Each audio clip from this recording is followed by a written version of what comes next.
Ben là, c'est bon. Salut à tous les salut à tous les amis. Donc voilà, c'est la technique, hein. On est en direct, on est une production mondiale maintenant, Michael. Donc voilà, ça se voit, hein, toujours dans le rouge, hein. C'est ta lumière rouge ou c'est ton écran? Mais non, non, c'est que j'ai retiré les bleus de l'écran. Donc, Ah d'accord, tu es un c'est bon, stratège. Tu es un fin stratège. Donc Michael, comment ça va? Ça va toujours bien? ben, ça va, ouais, je suis toujours vivant. Bon, mais tant mieux. Donc voilà les amis, on vous a dit, hein, ça va être régulier. On va aborder des sujets. Aujourd'hui, on va parler de la créatine, on va parler des cycles, hein, qui sont connus en préparation physique. Et avec Michael, on va un peu expliquer l'histoire, hein, de ces cycles, d'où ça vient. Voilà. Pour ceux qui seraient intéressés pour retrouver tes livres, Michael, où c'est qu'on peut les acheter? Ben, partout où on achète des livres, la Fnac, le Furet du Nord, je crois, pour ceux qui sont dans le Nord, euh, Amazon aussi? Amazon, puis la Fnac, enfin la Fnac, les, les vendeurs de livres et online aussi. Mais si tu as le numéro d'ISBN, tu le chopes sur Amazon par exemple, n'importe quel libraire peut te les commander.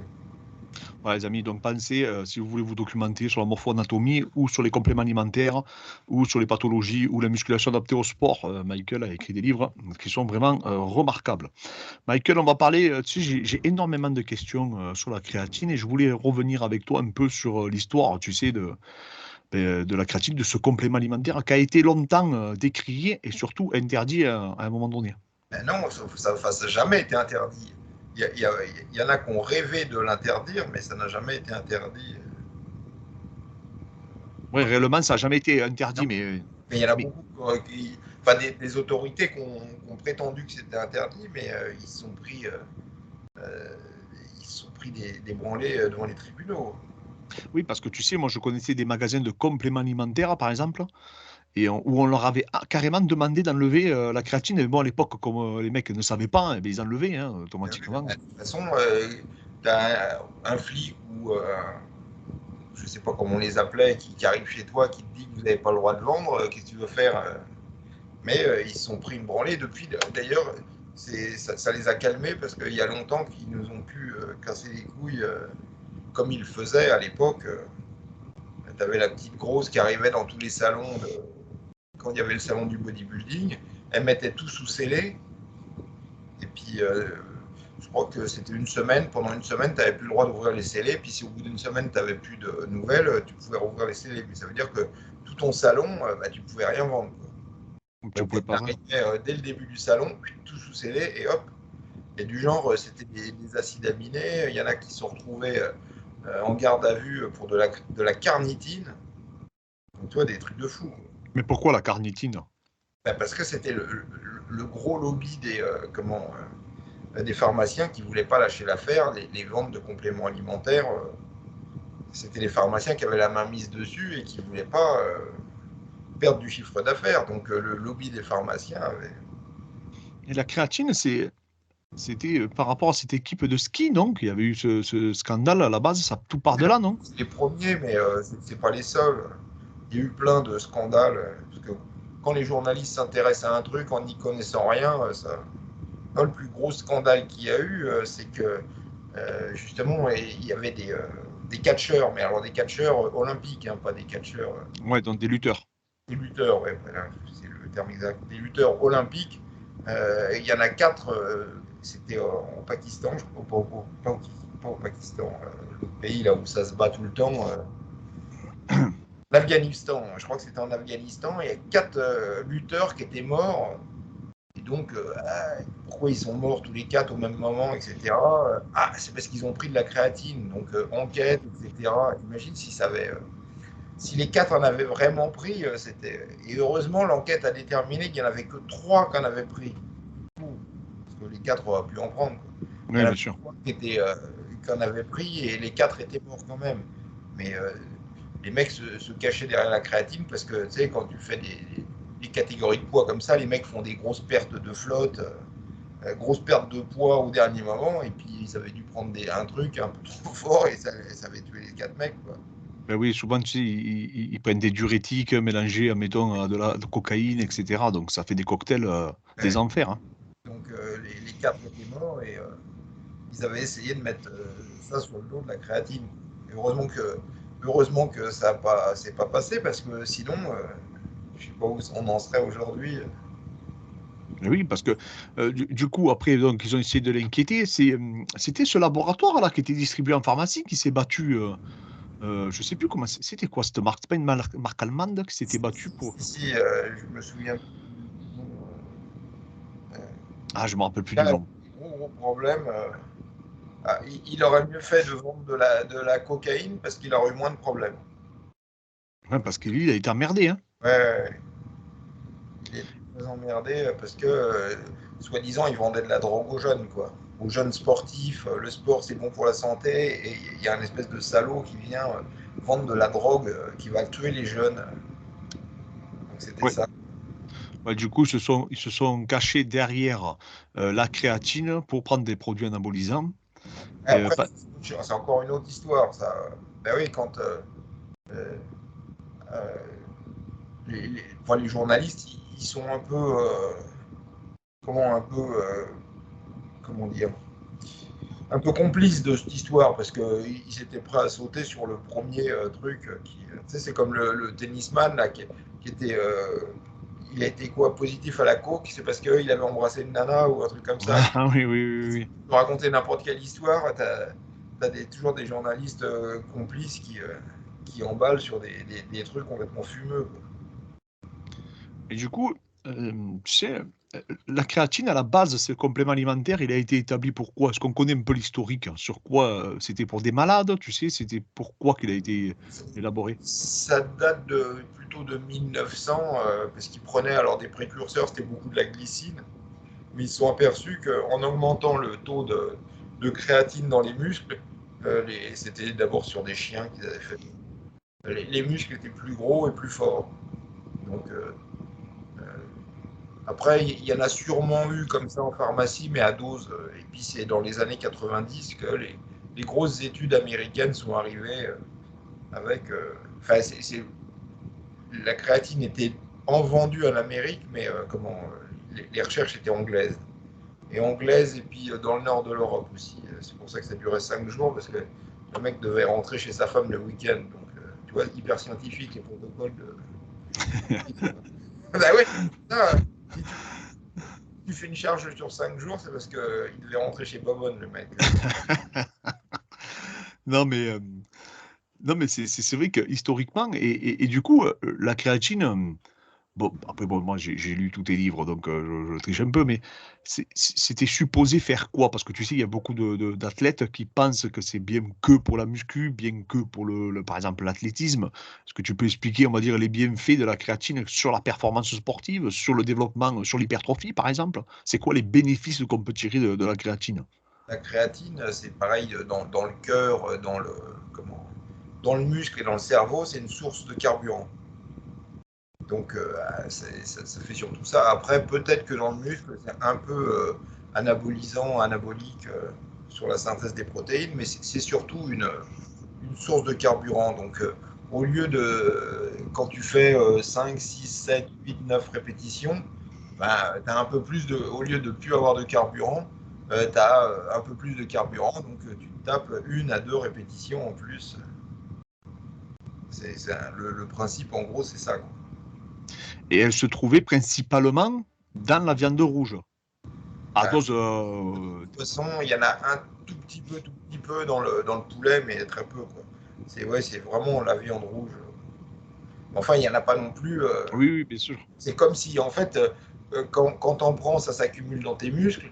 Donc, quand l'animal il mange, il en a un peu dans les muscles, du coup. Donc, toi, t'en manges.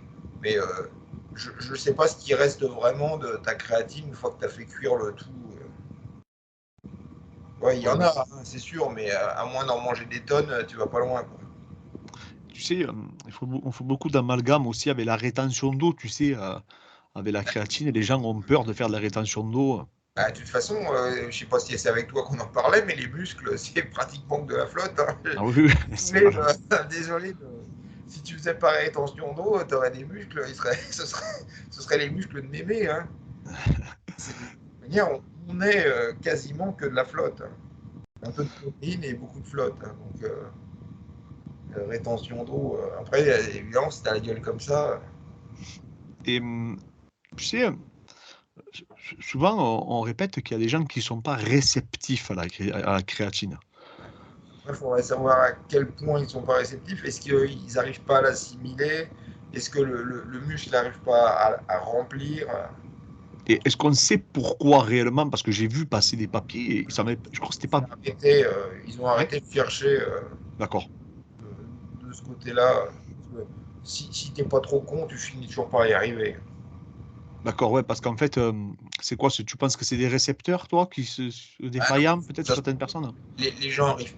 Il y en a peut-être déjà à la première étape, les gens n'arrivent pas à la digérer, mais les protocoles, c'était d'en prendre beaucoup d'un coup, etc. Mieux vaut prendre des microdoses tout au long de la journée avec les repas, etc. Donc, il y avait tous ces problèmes. Et puis, probablement qu'il y avait des fausses créatines aussi Alors, évidemment, tu prends une fausse créatine, il ne faut pas espérer avoir l'effet d'une créatine. Il y en a d'autres. De toute manière, je dis tout le temps, le train leur passerait dessus, ils ne verraient rien, ils ne sentiraient rien et ils n'entendraient rien. Donc, ils ont l'impression que rien ne se passe. Parce que tu vois, vraiment, bah, tu sais, c'est un des compléments, je pense, où il y a eu quasiment le plus d'études et c'est un des compléments les plus, comment dire, les plus médiatisés, tu vois, où les gens ont fait le plus d'articles, le plus de vidéos sur le sujet. Tu penses que c'est dû à quoi Ah non, il y avait une controverse, justement, tous ceux qui ont essayé de se cacher derrière la créatine pour du dopage. Après, cette histoire, c'était à l'époque où il fallait absolument interdire les compléments alimentaires.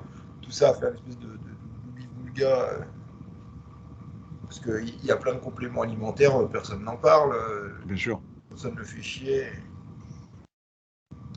Et il y a eu un tournant aussi après avec la monohydrate. Pourquoi on est passé d'un type de créatine à une autre type de Non, créatine? ça a été la monohydrate dès le, dès le départ. D'accord. Ah, je pensais que non, je pensais qu'il y avait eu un changement par la suite. Non, ben, il y a plein de mecs qui ont essayé de vendre des formes soi-disant plus efficaces, plus machin, plus truc. Mais ça n'a jamais pris, jamais marché. Parce que c'est plus cher et c'est pas plus efficace. Donc, Ouais, les bénéfices n'étaient pas à la hauteur de l'investissement qu'on pouvait faire. oui, ouais, puis de l'espoir que ça avait fourni. Souvent, il n'y avait rien, parce que il y a de la créatine liquide aussi, beaucoup. Oui, oui. Alors là, il n'y avait rien dedans. Enfin, c'était des trucs de fou, quoi. De toute façon, c'est pas le. Je ne sais pas s'il y a un milieu qui est pas de vautour, mais c'est un milieu où les arnaques sont les Ouais, et tu sais aussi, on a eu, enfin moi je sais qu'à l'époque, dans la salle de mon père, donc les anciens le prenaient avec du jus de raisin, tu sais. Ouais, non, mais c'était à l'époque parce qu'il fallait prendre avec du sucre, et puis dans les études, ils avaient fait ça. Après, on nous a dit, il faut surtout pas le prendre avec de la caféine, enfin, c'est des trucs. Par rapport à l'insuline, tu penses? Ouais, non, Ça? mais c'est pas le jus de raisin, c'est pas ce qu'il y a de mieux pour pour booster ton taux d'insuline. Mais si tu prends des microdoses avec les repas, etc., t'as pas besoin de booster. Parce que les protocoles, c'était de prendre, je crois, 80 grammes de sucre ou un truc comme ça, quoi. Oh! Ah Ah bah ouais, non, mais ça, non, non, non, j'avais pas vu ça. Ah ouais, non, mais là, c'est des malades, les mecs. Attends, ils sont tarés, les mecs, quoi. 80 grammes pour faire monter le taux d'insuline, quoi. Alors évidemment, là, tu prenais du poids.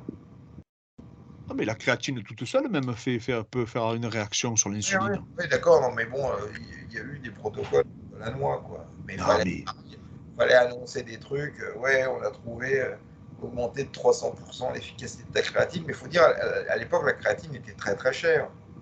Moi, Oui.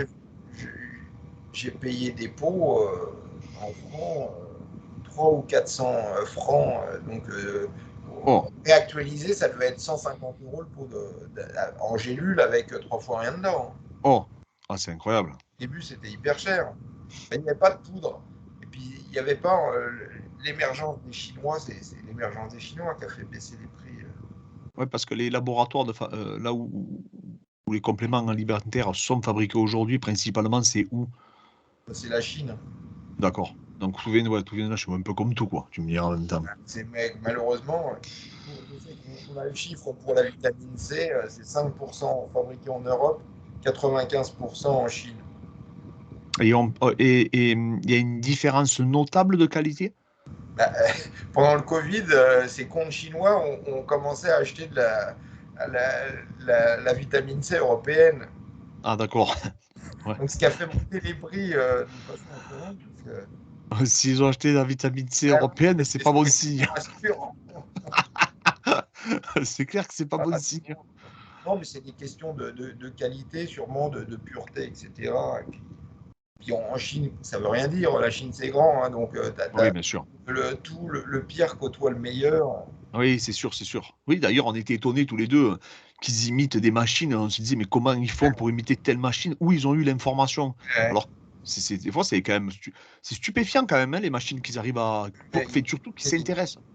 Alors maintenant, c'est un peu moins qu'il y a quelques années parce que il y a plus de vidéos sur les machines, c'est moins, enfin, c'est pas tabou, mais il y a un peu plus d'infos sur les machines. Mais au moment où ils ont copié certaines machines, moi j'étais bluffé, hein. Ah oui, non, mais moi, pareil, hein. C'est toi d'ailleurs qui en parlais. J'étais étonné. J'ai dit, mais comment ils peuvent avoir l'information, les mecs? Où c'est Ouais, qu'ils se documentent? non, parce qu'ils se sont documentés, quoi. Ils ont pas fait à copier la première merde. Non, mais surtout ça veut dire qu'ils avaient quand même du recul, de la réflexion sur les machines qui considéraient comme des machines de qualité. C'est Ouais, surtout ça qui me surprend, tu vois. ouais. Qu'ils arrivent à faire la distinction, quoi. Parce que c'est pas le tout de copier une machine, mais de choisir un modèle en particulier, Enfin, c'est- c'est un faible Oui, bien sûr. pourcentage, hein, parce qu'ils ont copié beaucoup Technogym, par exemple. Oui, oui, oui, non, mais bien entendu. Non, mais après, c'est l'offre et la demande, hein. Mais de faire la démarche de copier certaines machines, parce que je pense qu'ils n'en ont pas dû en vendre des masses, hein. C'est des machines un peu techniques, là, et un peu rares. Ouais, enfin, peut-être plus qu'on ne le croit, mais Ouais, bon, ouais, ouais, ouais. Ah, remarque, ouais, non, mais c'est ça, c'est- vrai, des fois. euh, Ouais, des fois, on sous-estime un peu ouais, ouais. on sous-estime un peu le truc. Les copies chinoises, par exemple, j'en ai vu pas mal au Koweït. D'accord. Et Et en fait, les mecs, ils sont plus près de Chine que de. oui, bien sûr. Et puis si elle casse, vu qu'elle coûte 4 ou 5 ou 10 fois moins cher que la machine américaine, et puis que tu n'as pas un temps d'attente de 6 mois, un an pour les avoir, bah, tu y pètes, soit tu la répares, soit tu la changes. Oui, c'est sûr. Et tu recommanderais de la prendre comment, toi, la créatine? Bah, à petite dose tout au long de la journée. Ouais, parce que tu sais que souvent, mais c'est encore recommandé hein, par énormément ou de préparateurs ou sur les boîtes, simplement, de le prendre juste avant l'entraînement. Ouais, Tu non, sais, il y a tout. je pense que c'est risqué pour rien. Parce que j'ai jamais vu un mec qui me dit putain, quand je prends de la créatine, je suis boosté comme un malade. C'est pas un truc qui marche immédiatement, quoi. Moi, c'était plutôt l'inverse, tu vois. J'avais l'impression que je faisais. Tu vois, Parce que comme c'est un peu hypoglycémiant, ouais, ça bien sûr. fout la tête dans le cul. Non, mais moi, en tout cas, c'est ce que ça me faisait à moi, personnellement. Ce qui n'est pas une bonne idée. Parce que l'idée, c'est quand même de booster les performances, pas de les foutre en l'air. Ça fait Oui. chier la performance foutre en l'air, quoi. Oui, oui, non, mais même sur la récup, hein, j'avais vu sur la récupération des papiers qui étaient vachement intéressants par rapport à la créatine.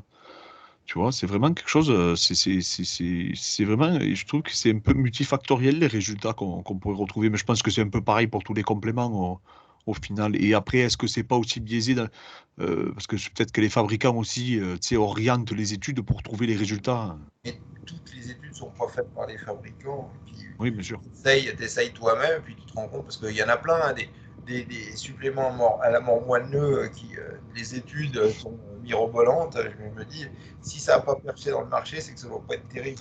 C'est lequel que tu trouves, le complément vraiment que tu as vu débarquer comme une étoile filante et qui a coulé comme le Titanic? Il y en a plein.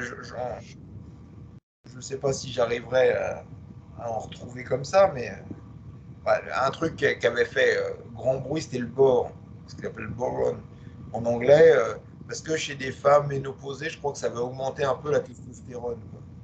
Et donc, ça avait été vendu comme un booster de testostérone, etc. Et ça a marché un tout petit peu, puis c'est retombé. Maintenant, je ne sais même pas s'il y a quelqu'un qui nous écoute qui en a déjà entendu parler, quoi. Alors, moi, je connaissais. Enfin, je t'en ai entendu parler dans un podcast, mais j'en ai jamais vu. Je ne sais pas du tout. Je connais pas ce complément. Il y a eu une période où tout le monde s'en prenait, quoi. Ouais, c'était vraiment le complément On qui avait le a, vent en poupe. La bouffe des Schtroumpfs aussi, c'est du Smilax. D'accord. Le truc que mangent les Schtroumpfs, on nous a dit, ça te booste. C'est un peu comme le ginseng, quoi. C'était l'idée. Ça se trouve, c'est pas comme le ginseng, ça te booste parce que c'est plein de caféine, quoi. D'accord, oui, oui, oui. Ouais. Ça fait cher la caféine, quoi. Oui, oui, c'est un peu comme, tu sais, ceux qui prennent, comment ça s'appelle? La spiruline, tu vois? Je trouve que ça fait quand même très cher payer, la protéine, Ah, quand tu prends les pots. enfin, ça va, t'arrives à leur faire croire que dans une petite gélule comme ça, il y a autant de protéines que dans un steak. Donc, les mecs sont Ouais. à la base. On va je Ah, je vais prendre une cuillère à café, je vais être énorme. c'est pas C'est grave. c'est ce qui prend la montagne, non? Pour être énorme et prendre 2 cuillères à café. Je deviens moqueur comme toi, hein. Tu Ouais. déteins sur moi, là. Bah ouais, non, mais bah, il faut dire, les mecs sont tellement cons que c'est difficile de pas rire, quoi. Non, mais c'est vrai que la spiruline, oui, ça aussi, je trouve que je dirais pas que c'est une arnaque, mais c'est quand même une sacrée publicité un peu mensongère, tu vois, ou surtout très exagérée, quoi. Faut toujours. Est-ce que tu en as pour ton argent, quoi? Parce que je suis sûr qu'il y a des trucs bien dans la spiruline, Oui, etc. bien sûr. À quel prix tu vas le payer pour une microdose, quoi? Oui, non, mais c'est surtout ça. C'est surtout ça. Tu sais, on le met en avant comme quoi, je sais plus combien de fois c'était la protéine et la chaîne des acides aminés étaient mis en avant, comme quoi c'était supérieur à je sais pas combien de steaks. Tu sais, Ouais, donc, c'était ça la promotion. il montrait une petite gélule de spiruline, un gros steak, et il disait dans la spiruline, il y a plus de protéines que. Oui, en pourcentage, oui. Mais Oui, oui. le pourcentage, c'est pas la teneur. Ah, Parce mais que c'est pas le...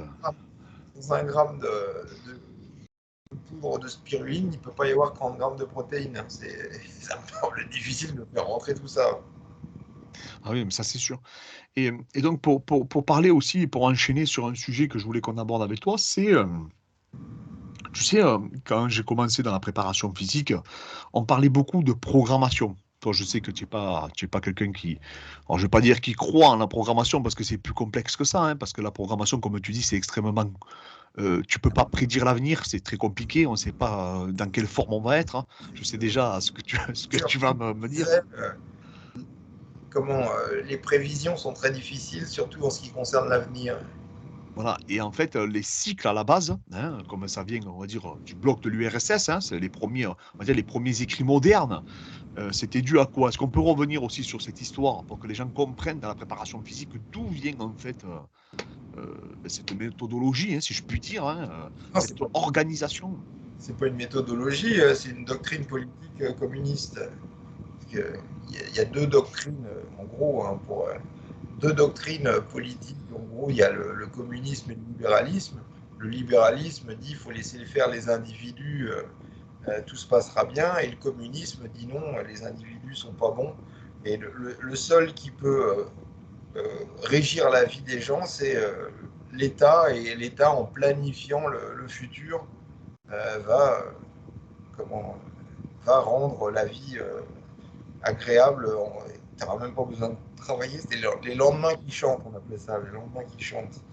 Et donc, bah, ils ont appliqué ça à toute la vie. Donc, les sportifs devaient planifier. Comment, enfin, les entraîneurs, c'est pas les sportifs qui devaient le faire. C'est les entraîneurs devaient planifier et en partie pour avoir, bah, pour que il est donné à la police politique, c'est parce qu'on le sait, parce que comment par la Stasi, donc c'était la police politique est-allemande, ils ont ouvert leurs archives et les historiens, donc qui n'avaient rien à voir avec la muscu, le sport, etc., ont retrouvé les archives de la Stasi sur les entraînements des sportifs. Et c'est comme ça, on le savait, mais je veux dire, on a des preuves, on a les chiffres, on a les graphiques, les machins et tout. Comment l'entraîneur devait donner les plans à la police politique et la police politique, en contrepartie des moyens que l'entraîneur demandait, lui filait à manger et puis des stéroïdes, quoi. Donc, C'était fallait des... en fait, c'était une demande, tu vois, il disait, bon, ben voilà, les Jeux Olympiques, parce que c'était surtout les Jeux Olympiques, hein, c'était les Oui, haltérophiles. bien sûr. Enfin, après, c'était dans tous les sports, mais ce qui Oui, nous oui, oui. intéresse, c'est les haltérophiles. Il disait, bon, bah, il savait que ça, c'est certain, hein, que par exemple en 76, alors je ne sais pas s'ils ont participé, c'est peut-être pas une bonne date, mais en 76, en 1976, il y avait les Jeux Olympiques, donc il faut être prêt pour les Jeux Olympiques. Là, on a 2 ans, disons. Donc, ils planifiaient, voilà, ils vont faire, en 2 ans, ils auront le temps de faire 30 cures, par exemple, enfin, n'importe quoi, mais 10 cures de stéroïdes. Donc, il va falloir que vous me donniez 10 cures. Chaque jour, il prend 3 cachetons, donc multiplié par le nombre de jours fois le nombre de. Comment. Donc, faut que vous me donniez ça, faut qu'il mange, etc. Faudrait qu'on ait des bars, par exemple, d'haltérophilie, enfin des trucs comme ça. Donc, il filait ça à la police politique. Voilà les ressources dont on a besoin pour réussir pour les Jeux Olympiques. Donc, c'est pour ça qu'il y avait une planification. Le mec ne pouvait pas arriver les mains dans les poches et puis dire bon, ben, nos stéroïdes, vous nous les donnez. Ah non. Ah, il fallait faire une demande administrative. Hein. Ah, voilà, c'était de l'administration. Il y avait toute une chaîne de commandement pour. Donc, c'est comme ça. Et après, c'est ce que j'ai toujours dit de Lavier. Enfin, après, ça s'appelle pareil, ça s'appelle la désinformation. Les communistes étaient spécialistes en ça, mais les Américains sont pas en reste, hein, sur la désinformation. Après, ils ont fait fuiter que c'était la méthode. C'était une idéologie. C'est toujours une idéologie politique, hein, la planification. Il n'y a que ça de vrai. Il faut planifier très à l'avance. Alors, il y avait les plans quinquennaux, les fameux. Nous, on faisait pareil. Hein. Il y avait un ministre du plan. Maintenant, je crois il n'est plus ministre. Pendant un temps, je sais pas si c'est toujours le même. C'était le mec du centre là qui a aidé Macron. Mais on met une plaque, ils foutent rien les mecs. Non mais c'est juste ils touchent du blé. Bayrou. Pendant longtemps, c'était Bayrou qui était au plan ces derniers temps. Je sais pas s'il l'est toujours, mais. Oui, en gros, du coup, de ce cycle de stéroïdes découlait la programmation et donc la planification. Oui. Et c'est ce qu'ils faisaient en fait. Hein. C'est pour ça qu'on appelait ça des cycles. Et eux, en fait, les cycles, donc la préparation qu'ils mettaient en place physique, était en adéquation avec la consommation des stéroïdes qu'ils prenaient En à ce moment-là. parallèle, parce qu'il disait, bon, bah, le premier jour, il va prendre un cachet de stéroïdes, donc du coup, il pourra s'entraîner un peu plus.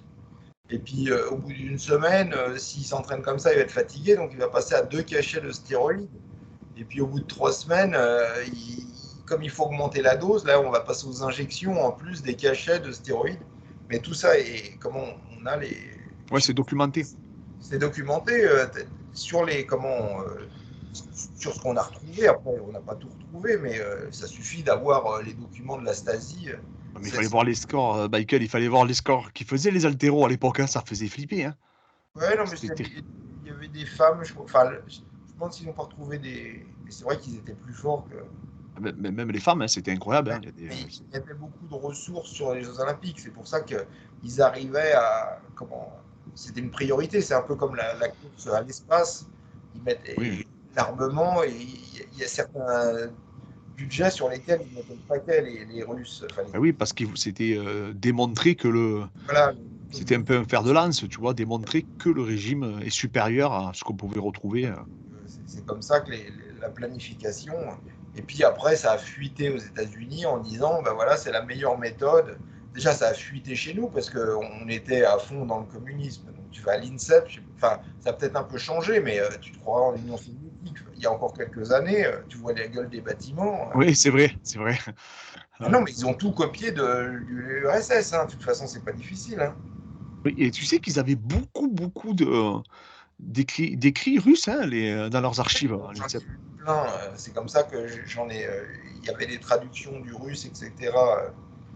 Non, mais je sais ça. Mais de toute manière, comment, les sous-fifres des cocos. Hein. Ah, mais c'est vrai que, en tout cas, quand même, ouais, non, mais Oui, oui, oui. Et après, des innovations sont sorties, du coup, quand même, du bloc de l'Est. À force, oui, comment, t'arrives quand même à produire des champions, mais ce qu'ils ne disent pas, c'est le nombre de mecs qu'ils ont cassés. Ah oui, c'est ça qui est dramatique. Ben oui, tu sais, là, on nous a vendu la méthode bulgare, mais la méthode bulgare, tu sais combien de personnes sont. Ah ouais, ils en ont cassé des Bulgares pour arriver à sortir des champions, etc. C'est ça qui est. Alors quand ça tombe sur toi,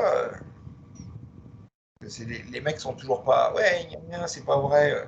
Parce que pareil, comme ils planifiaient, ils ont dû s'apercevoir qu'au bout de X temps, ils cassaient les mecs. Donc c'est pour ça que le mec est arrivé en disant, et si j'arrive pas à retrouver cette interview, où il explique qu'au bout de X fois où ils avaient soulevé la barre au-dessus de la tête, les mecs étaient cassés. Donc c'est une moyenne que c'est une moyenne qu'ils avaient constatée. C'est pas scientifique, c'est pas. Mais ils ont dû casser tellement de mecs qu'ils devaient savoir qu'il y a un seuil au-delà duquel. Ouais, c'était pour la... Je me rappelle, hein, tu en avais déjà parlé, c'était pour l'arracher, hein, c'était pour Ah l'overhand non, squat, là. Philly, donc Ah ouais. les mouvements d'haltéro, enfin il y en avait trois à l'époque, mais il faut mettre les bras au-dessus de la tête. Donc ils savaient qu'au bout de X temps, le mec avait toutes les chances d'être cassé, quoi. Ça serait bien qu'on arrive à la retrouver parce que je l'ai cherché, moi aussi, j'ai rien trouvé. J'arrive. J'ai incapable de. Pourtant, j'ai repris tous mes magazines et tout. Non, mais je suis pas étonné, hein. Et en plus, apparemment, tu m'avais dit c'était avec un compteur, non? Oui, bah, il C'était. comptait tout, hein, parce que Ouais, ouais, tu planifies, tu es obligé de compter toutes les reps. Hein. ouais, bien sûr. Euh, comment, quand ils avaient dû reprendre leurs chiffres, etc., ils avaient dû s'apercevoir qu'il y avait ce seuil où peu arrivaient à. Alors, c'est toujours une moyenne, mais que peu arrivaient à franchir, quoi. Oui, ouais, mais surtout, ça Il y en a demande ça. que les épaules étaient flinguées au bout de X fois où tu levais. Et c'est bon. Alors, la conclusion qu'ils en avaient tirée, c'est un peu con. Mais ils disaient qu'il faut faire que des maxi, du coup, parce que ça réduit le nombre de fois. Non, mais de toute façon, je suis Ils en, même pas étonné, hein. ils en avaient rien à foutre de casser les mecs. Ils en avaient plein sous la main. Puis quand on n'avait pas, ils devaient demander à la police politique d'aller recruter des jeunes très tôt. Et c'est pour ça qu'ils prenaient des jeunes très très tôt. Bah oui, mais moi, je connaissais un Bulgare qui faisait de la lutte, hein, et son copain faisait du javelot. Et en fait, ils avaient été sélectionnés à l'école primaire par rapport, ils disaient, toi, voilà, ton physique correspond, ils faisaient des tests, hein. Voilà, ouais, bah, c'est pareil. Comment, en aviron, on avait les critères des soviétiques. Fallait comment que les mecs ils soient très grands. Donc, et mon père, il faisait de l'aviron, il était champion, mais il était tout petit. Donc, mais il arrivait à griller tout le monde parce que au mental. Ouais, donc il n'y a pas que la morphologie c'est un tout. Hein. Mais c'est vrai qu'il aurait fait 2 mètres, qu'il aurait eu encore des meilleurs. Oui, non, mais bien sûr. Bah, c'est comme en natation, hein. Mais comment il arrivait à battre tout le monde au mental, quoi. Donc, parce que c'est pas parce que t'es grand que t'es hyper motivé pour. Les mecs étaient motivés parce que ça faisait vivre, ça te donnait un appartement, ça te donnait de la bouffe, etc. Mais Bien sûr. les mecs étaient peut-être pas motivés plus que ça, quoi. Ah, mais ça, c'est clair, hein. L'aviron, t'aimes bien rigoler, hein, sur l'aviron, hein, dire le sport le plus complet. Ah non, mais c'est ce qu'on nous a vendu, c'est ce qui est complètement faux. C'est pas du tout un sport complet. Tu penses que. Tu avais commencé jeune, Michael, l'aviron. Ouais, bah, c'était comme c'était de famille. Et tu penses que ça a eu une. Oui, ça a dû avoir. Ça a eu une incidence après par la suite quand tu as commencé à faire la musculation? Oui, parce que c'est tous les muscles. On faisait de la course parce qu'on ne pouvait pas faire de l'aviron tout le temps, mais on faisait de la course. Tous ces muscles, donc les biceps, le dos, les cuisses, ils grossissent le plus. Par contre, les pecs, triceps, tous les muscles qu'on n'utilisait pas en aviron, c'est ceux qui répondent le moins bien. Quoi. Donc je ne sais pas si c'est une coïncidence, mais c'est une drôle de coïncidence. Quoi. Non, je pense pas que ce soit une coïncidence. Je pense que le contexte aussi te permet. Ouais, parce que quand tu tires sur les muscles alors que tes os sont en train de grandir, tu as tendance à allonger le muscle. Ben oui, tu sais, la fois dans un podcast, j'ai expliqué, je n'arrivais pas à trouver le nom, je sais pas, je crois que c'était Dickerson, le bodybuilder qui avait fait de la danse, c'est ça?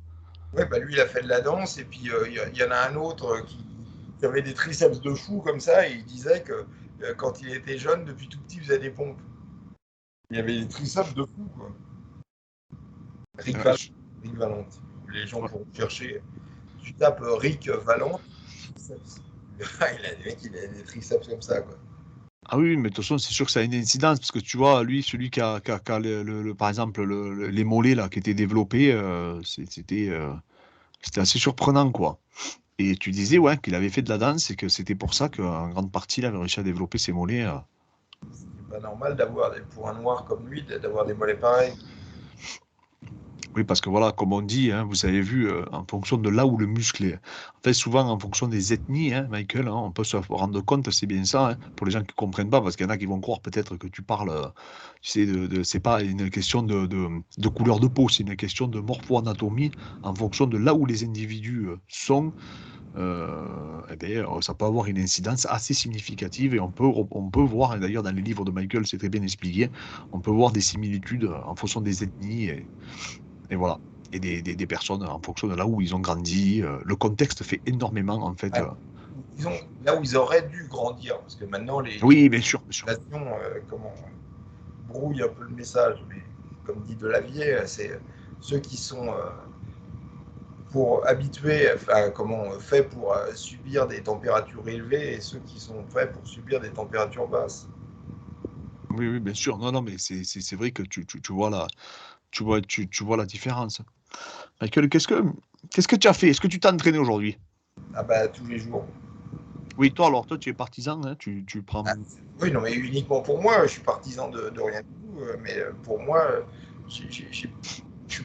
j'ai l'impression d'être plus fatigué après avoir fait un jour de repos que quand je fais du non-stop. Donc, Ouais, tu préfères t'entraîner, bien sûr, avec, en adaptant ta charge, en adaptant tes méthodes d'entraînement, hein, parce que toi, tu varies beaucoup. bah Et oui, du, et du coup, tu n'as pas de jour de repos comme on l'entend. Tu sais, comme on a l'habitude de préconiser, par exemple. et je suis pas le seul qui a l'impression que les jours de repos le fatiguent. Ah oui, non, mais ça c'est clair, hein. Ça c'est clair, non, mais c'est pas normal. A priori, c'est pas très intuitif, mais Ouais, non, mais c'est pas très intuitif, mais au final, même quand tu te. Parce qu'en fait, attention, hein, Michael, le problème, c'est que souvent, on confond le repos sportif avec le repos tout court. C'est-à-dire que c'est pas parce que tu t'entraînes pas que tu n'es pas actif. Tu vois ce que je veux te dire?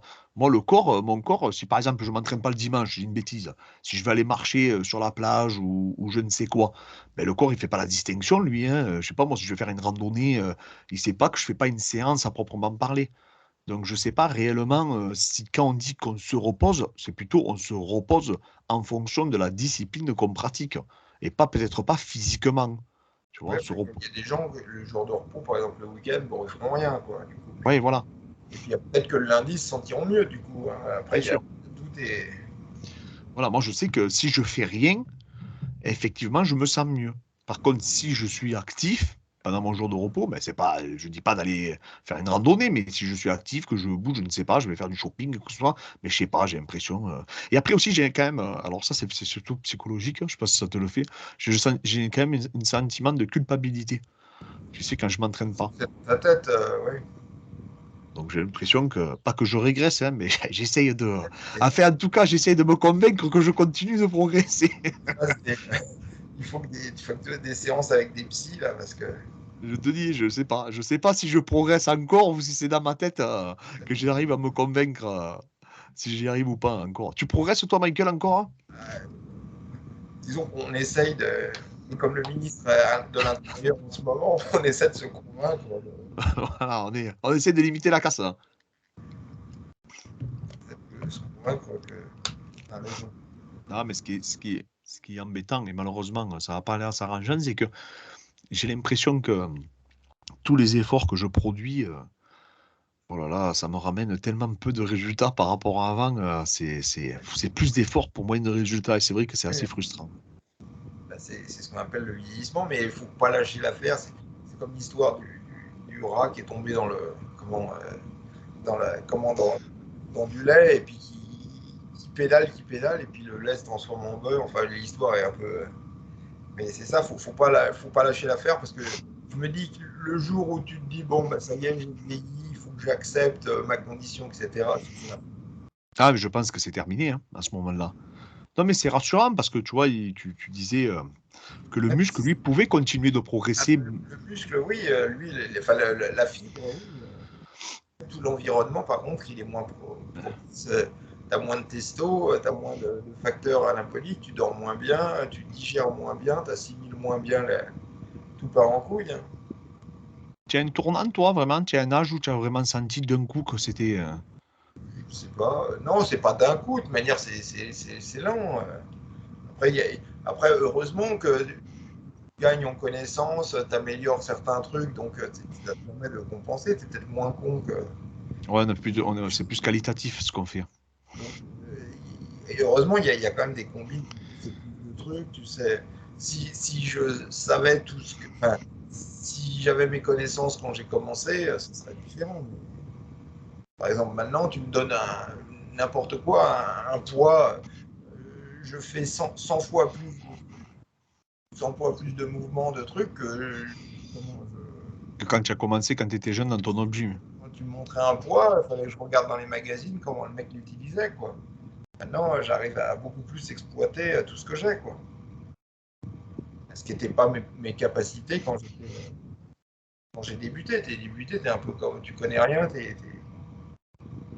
Oui, c'est sûr. Hein. y a un mec qui dit bon, faut faire les pecs comme ça, ouais, tu fais les pecs comme ça, mais Tu as une personne qui t'a inspiré vraiment dans l'entraînement à la base, hein, au début. bah, tu sais, j'avais des magazines, donc personne. Hein, Jean Texier, peut-être, je sais pas, c'était quoi, c'était lui? non, mais ça arrivait beaucoup, beaucoup plus tard. Après, D'accord. non, non, on peut pas dire que au début, je te dis, j'avais fait des vidéos là-dessus où j'avais commencé avec un bouquin de merde, donc tu sais, où il fallait faire le coup. Tu vois, il y avait autant d'exercices de coups que de biceps, quoi. Enfin, c'était des trucs de fou. C'est incroyable, ça, par contre. Ouais, non, mais c'était à l'ancienne, quoi. Ah, ça, Donc, c'est incroyable, par contre, tu vois. tu regarderas, j'avais fait une vidéo, il faudrait que je la retrouve. Et c'était évidemment que ça m'emmenait pas dans les meilleures prédispositions pour progresser pour un débutant, quoi. Et oui, tu vois, il y a quelqu'un qui m'a dit aussi en commentaire que la machine, tu sais, qu'on a de rugby, eh ben, il y a, je sais plus sur quel magazine ou un truc comme ça, elle avait été déjà, bon, je pense il y a 20 ans peut-être, hein. Je sais plus exactement, mais elle avait été commercialisée sur un magazine de rugby ou je ne sais quoi. Donc tu vois que c'est marrant quand même qu'à l'époque, même les machines à bras de fer aussi, tu m'avais dit qu'ils étaient à l'époque sur les magazines. C'est pas tout jeune, ouais, c'est pas tout jeune, ça. Parce Et tu que vois, c'est il y avait déjà des pubs pour les machines à bras de fer dans les magazines des années 50, quoi. non, mais c'est vrai oui, il y a quand même eu un tournant. Des magazines papier maintenant, il en reste d'ailleurs, je sais même pas. C'est pas à moi qu'il faut. Il doit en rester, mais ça doit pas être lourd, quoi. Je sais qu'il doit rester Muscular Development, mais c'est pas. En papier? Ouais, je sais pas. En France? Non, aux États-Unis, hein, je te Ah, parle. en France, c'est terminé. J'en sais rien. Bon, il doit bien y avoir quelque chose, mais je sais pas quoi. Il y a longtemps que j'ai pas regardé. Ah oui, non, mais c'est vrai que il n'y a plus les magazines qu'on pouvait retrouver. À la grande époque en Angleterre, j'en avais. Enfin, il y avait au moins 20 titres, quoi. Oh, c'est incroyable. Tu savais pas. Et puis, tu n'avais personne en plus qui te disait voilà, je vais te donner la liste de tous les magazines qui existent. Ça n'existait pas. Donc, c'est un truc que j'ai dû découvrir par moi-même, quoi. Quand j'allais en Angleterre, j'arpentais tous les magazines, tous les marchands de journaux pour voir s'il n'y avait pas un titre que je connaissais pas ou un vieux numéro. Comme j'y allais que 3 semaines, c'était de 3 semaines, j'espérais toujours trouver un vieux numéro que le mec avait oublié de retirer du mois, parce que j'avais que en fait que le mois qui tombait pendant que. Oui, bien sûr. Donc je me disais, ça se trouve, là je vais trouver un titre que je connais pas, là je vais trouver un truc que le mec a oublié de retirer, ou sinon je vais trouver le prochain numéro que le mec a mis en avance. Donc je tous les magazines, tous les. Et est-ce qu'il y avait un magazine pour toi qui sortait réellement du lot dans l'information qu'il pouvait transmettre? L'information, je sais pas, mais le Muscle and Fitness, c'était ce qu'il y avait de. C'était le méga top, quoi. À Ah, parce que, l'époque, dans les années 80. ouais, bien sûr, parce que tu avais quand même des témoignages de champions qui pouvaient laisser, même s'ils ne parlaient Non, pas de leur cure, on est bien d'accord, mais ils pouvaient laisser peut-être des. l'équivalent, comme en France, c'était épais comme ça, c'était du papier cul et les 2 tiers du magazine étaient en noir et blanc. Tu arrives comme en Angleterre, le magazine dit comme ça, toute couleur, avec des super photos. Donc évidemment, quand tu vois ça, t'es sur le cul, quoi. Tu as commandé une machine ou quoi là? Prochainement, tu vas Non, recevoir quelque chose? déjà, il y a pénurie de place et puis j'ai pas trop, pour l'instant, j'ai pas trop de. Enfin, c'est pas des envies qui manquent, mais je pas trop de machines qui me... Ouais, qui te. Ah ouais, pour le peu de place, si j'ai encore une ou deux ou trois places de machines, les places seront chères parce que je ne peux pas prendre n'importe quoi. Tu voudrais quoi, une machine pourquoi là, tu voudrais? Moi, j'en sais rien. Comme ça, a priori, pour l'instant, j'ai pas trop d'envie, j'ai pas trop de machines qui me feraient vraiment. Moi, je réfléchis à une machine à avant-bras, peut-être, je sais pas, je suis en train de regarder. Pareil, pour les places, c'est vrai que c'est compliqué. Moi, les petites, celles que j'ai vues. Si tu prends juste le bordel, là. Ah, t'as la bobine, toi? Ouais, bah la bobine, déjà, ça ne prend pas de place, quoi. Oui, oui, oui, ça prend aucune place. Et là, je vais faire une vidéo sur une autre. Alors, c'est pas une bobine, mais. Alors, c'est pour les avant-bras, c'est un truc de bras de fer. Mais, pareil, ça prend pas de place. Donc, c'est l'avantage. Celle de Lavier, tu l'aimes bien? Celle qu'il avait pris? C'est celle qui est faite par les Allemands, là. Je crois que c'est un kiné Ouais, allemand qui a développé le ça. problème, c'est qu'il n'y a pas d'amplitude, quoi. Ah, Quand tu fais d'accord. la bobine, tu as fait 10 tours. Moi, c'est pas que je. C'est pas ça. Ouais, tu as fait 10 tours et tu y es, quoi. La mienne, je sais pas si tu as vu la vidéo, mais Ouais, j'ai vu.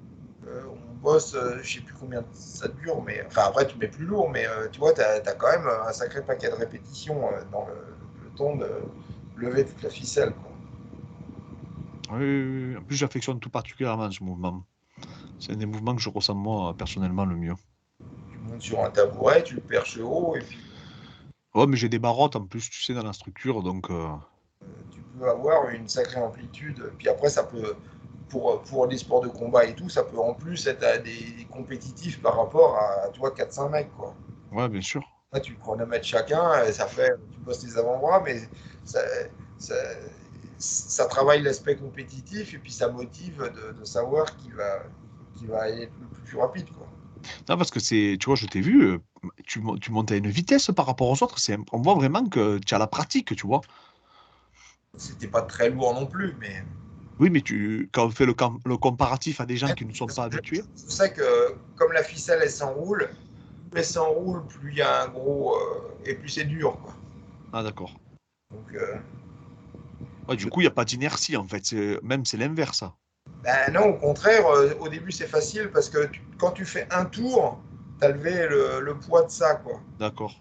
Plus la ficelle elle s'entoure, pourtant elle est pas, elle est pas, enfin c'est un, comment c'est pas une corde, c'est une sangle. Mais plus la sangle s'enroule, plus le diamètre augmente. Donc en fait, au début, tu as fait un tour, tu as levé ça, mais après, pour faire un tour, tu lèves ça, quoi. Donc c'est beaucoup plus dur à la fin. C'est là où tout le monde se fait avoir, quoi. Bon, ben, en tout cas, c'est quelque chose que je vais essayer. Je te dirai de toute manière. Là, j'ai même une machine que je te dis que je garde secrète. Je te l'enverrai tout à l'heure et tu me diras ce que tu en penses. Je l'ai trouvée aux États-Unis et je pense que c'est notre futur achat. Moi, elle me surprend. Je te l'enverrai. Michael, on arrive à la fin. Bon. Ben, c'était super intéressant, comme d'habitude. Un super partage. Mettez-nous en commentaire si vous avez des sujets que vous voulez qu'on aborde avec Michael. On se fera un grand plaisir d'y répondre. Et surtout, ben, on continuera de vous tenir au courant aussi de l'actualité du futur livre sur les pathologies, sur la traumatologie que tu es en train de nous préparer. Ça aussi, je pense que ça va être du travail extrêmement qualitatif. Moi, j'ai beaucoup aimé, en tout cas, Sacha, le livre que tu as écrit pour le sport, hein, qui n'est pas un des plus connus que vous avez fait, mais en tout cas, je le trouve remarquable. Pourquoi? Parce que tu as une autre vision et en fait, je vais pas le spolier, mais en fait, tu fais faire un type de travail, même au niveau des hanches, etc., pour le travail prophylactique et tout, que je trouve vachement intéressant, surtout pour nos disciplines. Donc voilà. Donc merci encore à toi, Michael, pour le travail que tu fournis au quotidien. Et ce podcast aussi, il est pour te rendre hommage parce que je trouve que malheureusement, beaucoup d'acteurs du fitness disent mot pour mot ce que tu dis sans te citer. Et ça a un petit peu la particularité Je suis de m'agacer. pas sûr qu'ils comprennent tout ce qui est. Oui, mais bon, après, il récupère quelques grandes lignes. Michael, merci encore beaucoup. Merci à toi. Et on se voit dans 2-3 semaines. Ok, salut. Salut.